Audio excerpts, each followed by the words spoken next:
Bonjour Olivier Benoît, merci d'être présent aujourd'hui. Bonjour mon ami. Regarde-moi pas. Tout d'abord, est-ce que vous pouvez nous faire une petite présentation de vous et de votre personnage Alors tout à fait, je suis Olivier de Benoît, je suis humoriste et le personnage que je fais sur scène, puisque c'est celui de Grand Comblant que tu as pu apprécier peut-être à la télévision.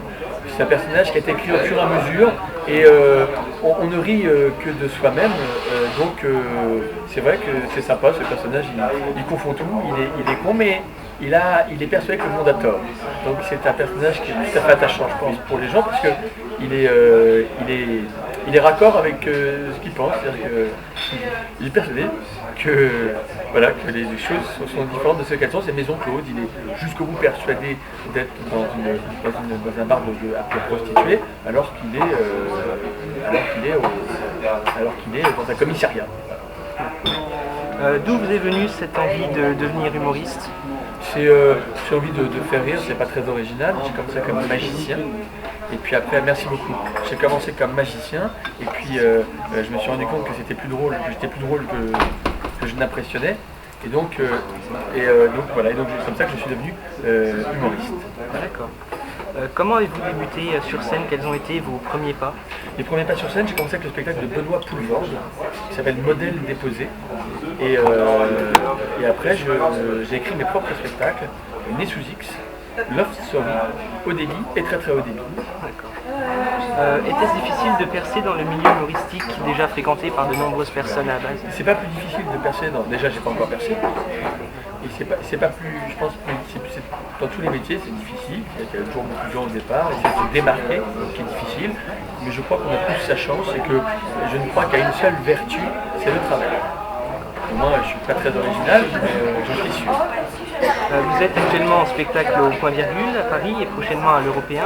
Avez-vous en tête d'autres projets pour le futur? Une tournée à partir de septembre, revenir à Paris lors d'une nouvelle programmation, continuer l'émission de Ruquier si elle reprend au mois de septembre, et éventuellement après j'aimerais faire des tournages, de la fiction si elle se présente. Aujourd'hui, on vous connaît surtout grâce à l'émission On ne demande qu'à en rire sur France 2. Vous avez été le premier candidat. Comment avez-vous procédé pour participer à cette émission? En fait, c'est eux qui m'ont appelé et je dois reconnaître qu'ils ne connaissaient absolument pas les règles du jeu au moment où ils m'ont appelé. Je ne les connaissais donc pas non plus, et quand j'ai été le premier candidat à descendre l'escalier de cette émission, je ne sais pas à quelle sauce j'allais être mangé, et je suis à 38 passages.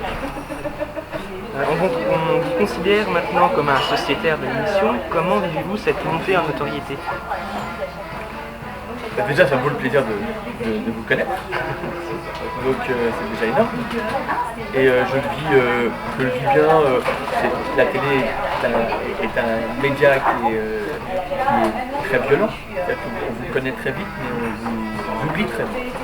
Donc c'est vrai que si votre question c'est de savoir est-ce que c'est agréable de signer une photographie à la sortie de son spectacle, la réponse est oui. Est-ce que c'est agréable que des gens viennent vous voir spontanément dans la rue et vous disent vous me faites rire?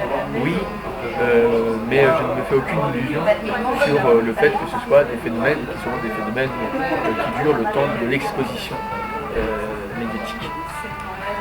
L'écriture des sketchs vous prend-elle beaucoup de temps? Approximativement combien devez-vous en écrire par mois?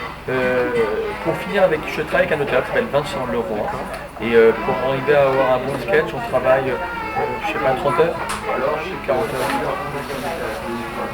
L'écriture, comment se déroule l'emploi du temps d'un participant lors d'une émission?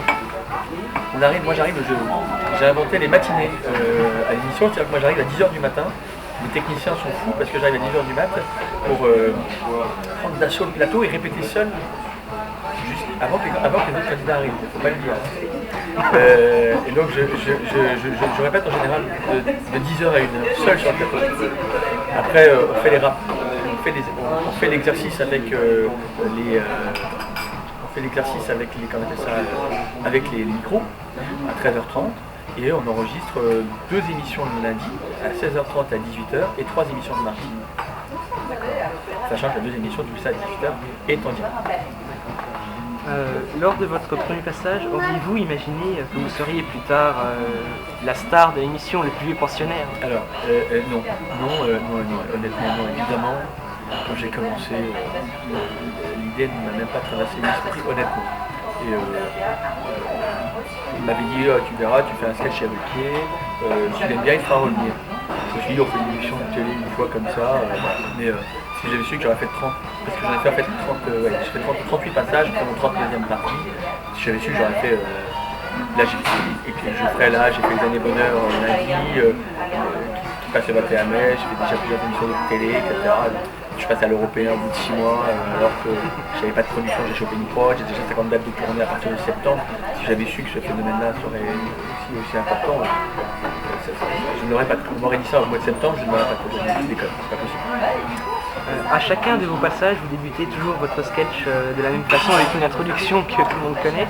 D'où provient-elle? Je pense que c'est au fil des Alors sketchs. en fait, je vais l'expliquer. Déjà, bonsoir. C'est qu'en fait, il y a deux plateaux. Et je me suis habitué à dire bonsoir. Et puis une fois, j'ai dit bonsoir. Et donc ça, c'est resté. Et puis après, on a fait un premier sketch, on a dit l'autre jour. Et puis on s'est rendu compte que l'autre jour, ça correspondait à un conte. C'était pour commencer l'histoire du conte. Et je ne l'ai pas dit une fois. Et je me suis planté. C'était la sketch sur les collectionneurs. Ma femme, j'explique que ma femme est une grande collectionneuse. Et j'ai pas dit l'autre jour. Et j'ai porté le sketch, on s'est rendu compte que au-delà de tout ça, c'était une marque de fabrique.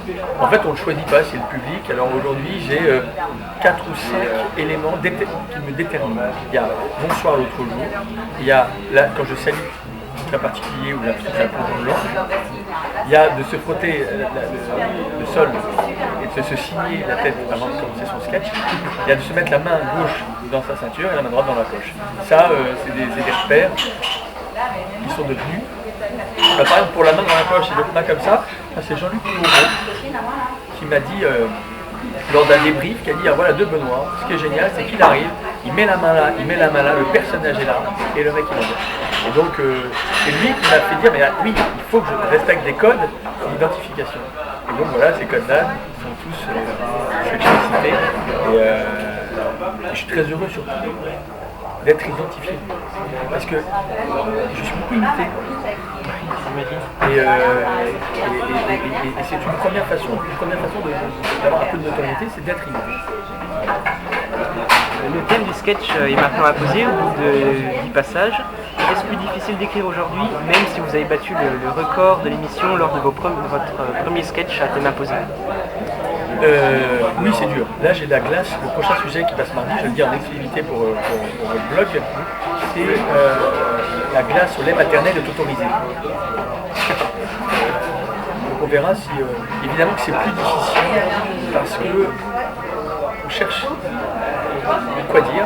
Et en même temps, il ne faut pas le dire à Ruquier, c'est peut-être plus facile parce qu'on n'a pas à choisir un sujet.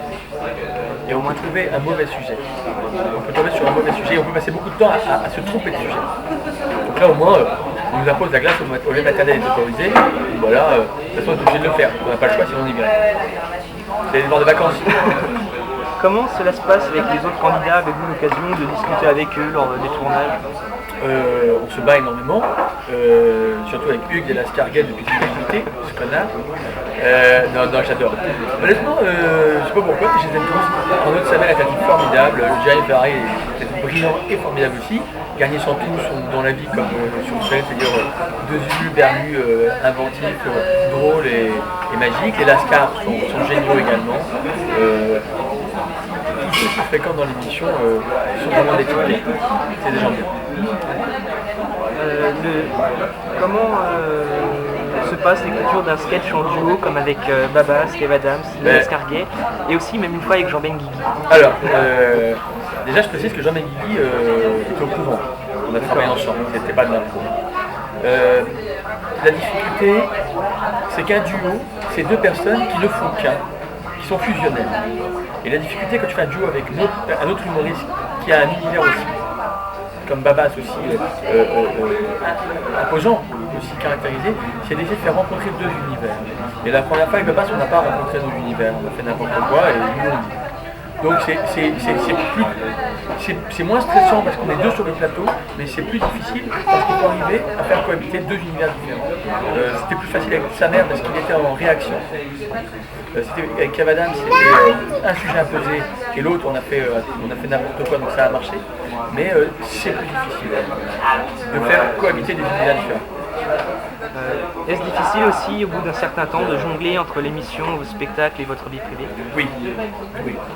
Ça c'est plus difficile. C'est vraiment le plus difficile. J'ai joué 6 fois cette semaine. J'ai fait récemment des années bonheur avec Patrick Sébastien lundi et mardi.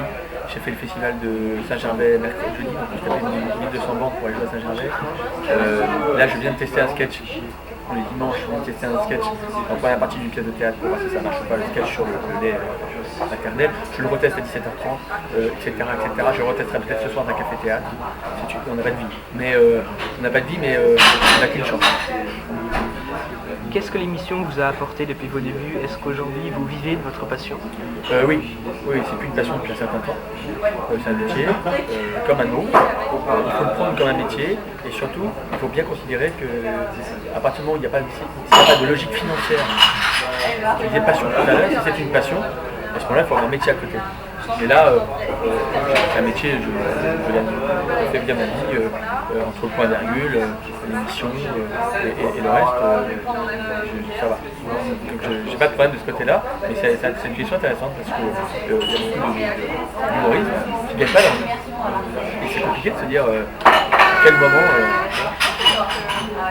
Pour conclure, voulez-vous rajouter quelque chose, voire passer un message à vos fans? Avec plaisir. Déjà, pour conclure, je voudrais vous remercier parce que vous venez à Paris un dimanche pour faire cette interview et que ça nous valorise d'être sur un blog comme le vôtre parce que c'est une exposition supplémentaire. Je voudrais dire à mes fans, s'il y en a, qui peuvent me retrouver sur un forum qui a été mis en place par deux jeunes filles charmantes, Émilie et Vanessa, que je salue d'ailleurs si elles m'écoutent, si elles me voient. Il y a un forum, tape forum et Olivier de Benoît, il y a un forum, etc. où il y a toutes les actus, les vidéos, etc. Je serais très heureux de les retrouver là. Je passe mercredi prochain dans l'émission à 18h. Cette émission se prolonge jusqu'au 1er juillet. Et j'attaque à l'Européen mercredi 13 avril, mercredi 13 avril, et mercredi au samedi à 20h30. Je compte sur tous ceux qui apprécient les sketchs de charité de venir me voir, sachant que le spectacle à l'Européen, c'est à 1h20, qui raconte les meilleurs sketchs que j'ai pu faire dans l'émission, notamment Bank of Kenya, le Sudoku, comment dirais-je, la TNT, Maison Close, etc. Donc je vous attends nombreux et soyez nombreux à visiter ce blog qui favorise, je le rappelle, les artistes. L'annonce est passée. Merci Olivier de Benoît et puis bonne continuation. J'espère.